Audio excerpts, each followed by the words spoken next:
Good morning. TSWREI's Medak East Region presents video lessons. Today we are going to have a session of English for class 6. As a part of this session, we are going to have a poem written by Sarojini Naidu. The title of the poem is In the Bazaars of Hyderabad. I'll repeat. The poem In the Bazaars of Hyderabad is written by Sarojini Naidu. Students, to know about the poem and the poet Sarojini Naidu, one should know that the poem In the Bazaars of Hyderabad is a brilliant piece of writing by an Indian woman poet Sarojini Naidu. To understand the context of writing this poem, you first need to know that Sarojini Naidu was a great politician of the early 20th century, a famous figure in the Indian national movement. One more thing, in her political career, she was the first Indian woman to become the president of Indian National Congress and also the first woman to become a governor of an independent state after in independent India. Now, come to the poem. The poem is in the form of questions and answers. The poet asks the questions and the merchants in the bazaar or the business people in the bazaar answers that questions. Through this technique, Sarojini Naidu makes the pictures of the bazaar visible to us. So it's often said that the poem is in the form of a picturesque view. Now come to the poem. In the Bazaars of Hyderabad. As you know, the poem as written in the 5 stanzas, each stanza has 6 lines. There is a rhyming scheme. Second line rhymes with 4th line and 6th line. Come to the first stanza. What do you sell?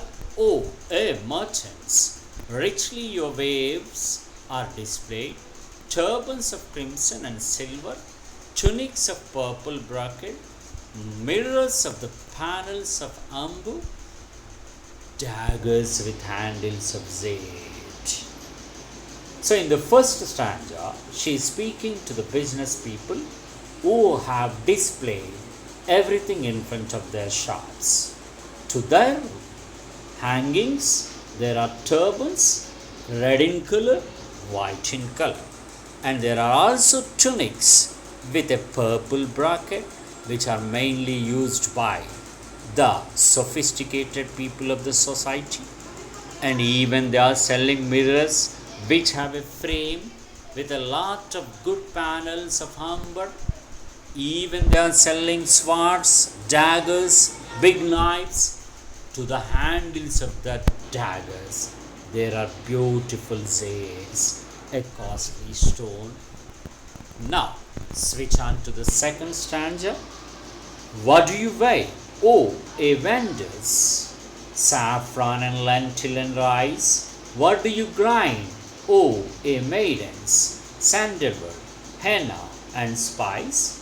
What do you call? Oh, a peddler's, chessmen and ivory dice. In this stanza, The poet was speaking to the merchants who are selling their articles by scaling them on a scaling machine. So she questions, what are you selling, my dear business people? Are you selling saffron? Are you selling lentils? Are you selling rice? Such as she speaks about the different grains of Indian society. At the same time, she turned to the customers who are the maidens.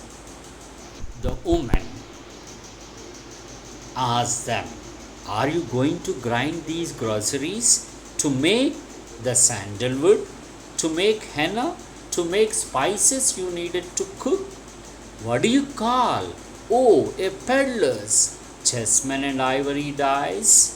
So look at the people who are moving here and there. What do you call them? Are you calling them chessmen? Are you calling them the ivory dice used in the game? Thus, she questions the customers and different vendors in the second stanza. Now, come to stanza number 3. Here, she speaks to the goldsmiths of that market, and the stanza is like this. What do you make, oh, a goldsmith's? Wristlet and anklet and ring, bells for the feet of the blue pigeons, frail as a dragonfly wing, girdles of gold for the dancers, scabbards of gold for the king. So, the poem or the stanza shows us the different products comes from goldsmiths. She questions the goldsmith, are you going to prepare wristlets, anklets or rings useful for every kind of person? Are you going to prepare bells which are going to be tied for the blue color pigeons? Are you going to make frails which looks like dragonflies, as delicate as dragonflies? And are you going to make girdles of gold for the dancers, which gives a lot of sound while dancing? And are the goldsmith going to prepare scabbards of gold for the kings? Thus, she questions goldsmiths in the market and moves on. In the next level, she reaches to the fruitman. What do you cry, oh, a fruitman? Citron, pomegranate and plum? What do you play, oh musicians? Sitar, sarangi and drum? What do you chant, oh musicians? Spells for the ions to come. So she is asking the fruit sellers as they were shouting the products they are selling. What are you crying? What are you shouting for? Are you saying citron? Are you saying pomegranate and plums? And turning to the musicians over there, she questions, what do you play, my dear musicians? Are you going to play the sitar, a beautiful musical instrument of Indian society? Are you going to play sarangi and drum? Thus, she questions the musicians. Finally, she asks the musician, what do you chant? What you are going to sing, O musicians? Spells for the ions to come? Are you going to speak or sing about the beautiful days about to come to our society? And in the final stanza, she moves towards the flower selling girls. What do you wave, O ye flower girls? With tassels of azure and red, crowns for the brow of bridegroom, chaplets to garland his bed, sheets of white blossoms new gathered to perfume the sleep of the dead. Sarojini Naidu asked the flower girls, what are you going to wear? Are you going to wear the red color and azure to make a crown which is going to be kept on the head of the bridegroom? Or else, are you going to prepare a garland bed which is going to be used for their auspicious night? are you going to prepare sheets of white color flowers which are used to gather as the bed for a dead man, which is going to give us a lot of scent? Thus she says, are these flowers going to perfume the sleep of the dead? Thus she ends the poem by giving us a beautiful view of Indian markets, Indian tradition, Indian heritage. Thus, the poet Sarojini Naidu represents an Indian market to give us a sense of the rich Indian heritage. This poem was her protest against the European products and appreciation of our own goods.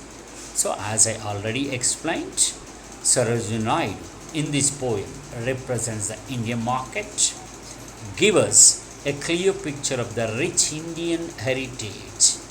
In that way, she supports Swadeshi movement against the British government when she has written this poem. She not only with this poem supports the Swadeshi movement, but she gives a clear picture of Indian heritage and culture. That is a poem in the Bazaars of Hyderabad written by Sarojini Naidu. Students, you might have enjoyed the poem well. Hope so. Finally, let me conclude by assigning you a bit of work. All of you write the rhyming words of 6 stanzas of this poem named In the Bazaars of Hyderabad. Thank you.